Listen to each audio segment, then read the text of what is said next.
Well, y'all, I've been telling you it's been coming for quite a while. And when Axios opens up an article that says, quote, centrist Democrats strike back, there might be a bit of a civil war going on the left. I'm telling you, they like to focus on the whole the right is in shambles thing.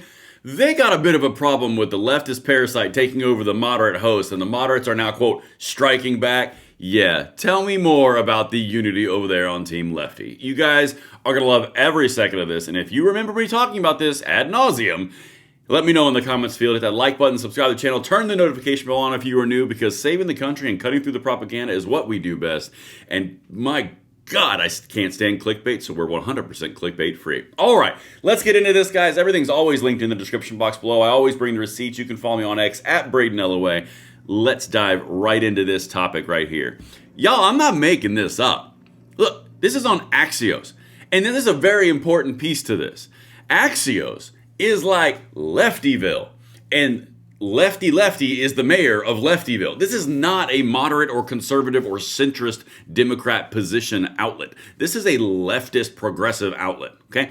That's why the tone in that headline is centrist Dems strike back with new group. It's because they are feeling struck back at, right? Struck upon, if you will. I'm telling you, the leftist and the progressives and the Democrat Party, I've been telling you for a very long time that they are making a play for the whole Democrat Party to take the entire thing to the left. The moderates and the centrists in the Democrat Party, that they call themselves that, I don't call them that, they call themselves that, are making multiple plays to fend them off for the soul of the Democrat Party. I'm telling you, it's happening, and now Axios is telling you it's happening. Look at this. This is really important stuff. I want to jump right to this red highlighter because you know when I highlight with red, it's a big deal. Known as Next American Era, the group is the latest effort by moderate Democrats to shape national politics and expand their influence at a time when progressives in the party are making an aggressive push for power. And that's just one bit of it. Yo, this is setting up exactly what we've been talking about, right? Every single thing that you've been seeing for the past 12 to 15 months since the Trump election has been the progressives pushing the party to the left through X, through media, through the overall emotional appeal of AOC and her ilk, okay? You remember this? This is the third way. This is a video of centrists put out by centrists, and they were ravaged online by the progressives. If you don't recall, this is the video. Listen to this. It's a minute long. This is not that crazy, but this is what's happening because the moderate Democrats are telling the lefties, you're going to sink the whole ship, and the lefties are like, then we're going down with this B, mother effer. All right, watch. Are you ready for a Vance presidency? Because that's exactly what we'll end up with if we nominate a far-left Mamdani-like candidate in 2028. The November elections proved what we've been arguing for months. The Democratic Party has to choose which project is more important, turning blue places bluer or turning red and purple places to blue. We know that focusing on the latter is the only way to defeat Trump and far-right extremism. History has shown that a moderate approach is the way Democrats win. Hear me out. Since 1980, Democrats have only won the White House once without winning a supermajority of moderate voters nationwide. So what does that actually mean for us? Mamdani won just 36% of the moderate vote. Take that and extrapolate it nationwide, and the results are bad. Like, bad. Compare that to moderates like Mikey Sherrill and Abigail Spanberger, who won more than 60% of the moderate vote. Okay, little editor's note, right?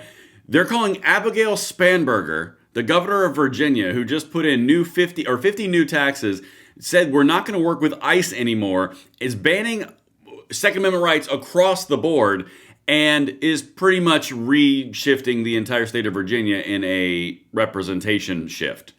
So, yeah, that just so we're clear, that's the moderate, all right?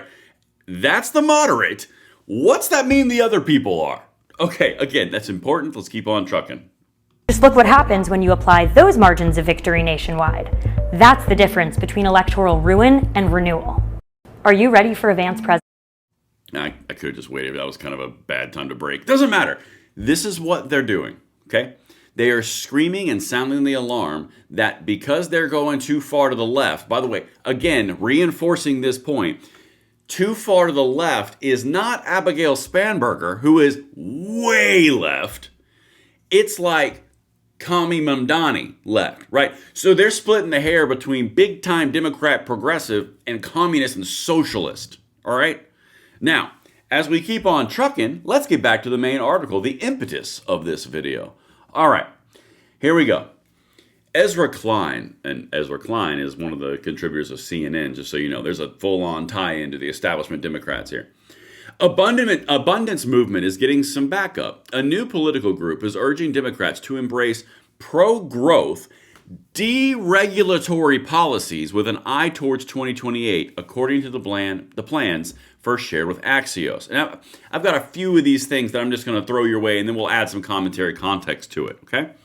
The group describes itself as a hub for center-left policy and advocacy. Bustos said it will air issue-focused ads during the midterm elections and the 2028 presidential campaign, but it won't endorse candidates. So it's not going to get into the weeds of endorsing candidates. It's just going to be pushing the Democratic Party to the middle. How do you think that's going to be received by the far lefties that we've been watching run the parade? Okay, let's keep on trucking. Again, we have talked about this ad nauseum. Guys, we tell you what lefties are going to do before lefties know they're going to do it. It's not because we're geniuses. They're just this easy. All right. Moderates such as Bustos have tried to nudge the party to the center, while progressives have criticized their vision as too friendly, too big business, and pushed for a tax-the-rich platform instead. This is literally it. Bustos argues the Democrats have been at their most successful when they focused on bread-and-butter economic issues such as jobs, and that many Americans now believe the political system is driven too much by fringe voices in both parties. Listen to this coming from a Democrat right now. In the political environment nationally, what I'm about to read to you in the red right here is coming from what is the moderate position. She said cutting red tape, okay, streamlining regulations, and supporting workforce training are among the top policy goals of her group, which is structured as a 501c4 political nonprofit. So they're turning into Republicans? You have to understand, this is like the Bill Clinton era of Democrats, right? It's really interesting to watch the Bill Clinton era of establishment Democrats and the George Bush era of establishment Republicans try to wrestle back power from the populists. It's really interesting to watch. But anyway, listen to this. It's wild where we are. We share many of the same principles as the abundance movement around lowering cost, around making it easier to build and to generate opportunity. Her group is also looking to counter recent population and job losses in blue states, which it blames in part to onerous permitting, licensing, and zoning rules. Now that's silly. It's because we can't build enough houses, not because people hate us. No, people hate your crap. But anyway, the copium on that part's funny. Many Democrats are worried that the recent influx of voters to GOP-controlled states, such as Texas and Florida, could weaken their party when voting maps are redrawn after the 2030 census. Oh, that's not an if, that's a when. That's guaranteed to happen. But this is why they're doing it, which culminates in the final red highlight here. Several center-left groups have popped up or expanded in the past 18 months, including the think tank Searchlight Institute, Majority Democrats, and Welcome PAC. What does this all mean and where does it all break down? There is a full-on battle for the soul of the Democrat Party going on right now. You have all the progressives, the far left, the socialists, and the communists, and the radical Antifa wing that are completely and totally wrestling power away from the Democrats in the centrist positions, like the Hakeem Jeffries or the Chuck Schumers or Masto would be a good example. All these establishment Democrats, right? All the ones that couch themselves as the middle aren't left enough for the lefties. So you're now seeing middle groups pop up to throw more support and try to move the party back to the middle. It's not going to work. And for a simple reason that the entire leftist appeal of Democrats right now is based on a virtue signal. It's based on a litmus test.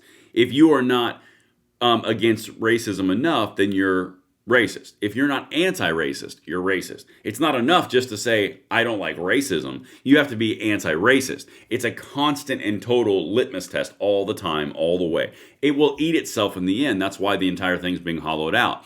But what you're looking at is the moderate Democrats in the middle kind of going, guys, we need to fight back, or the progressives are going to turn this into the Socialist Party of America. The DSA, the Democrat Socialist of America, are going to take over the Democrats. That's what they're looking at. It's going to get a lot more fun to watch. Grab your popcorn, and I'll see you on the next one. I'm Braden. See you later.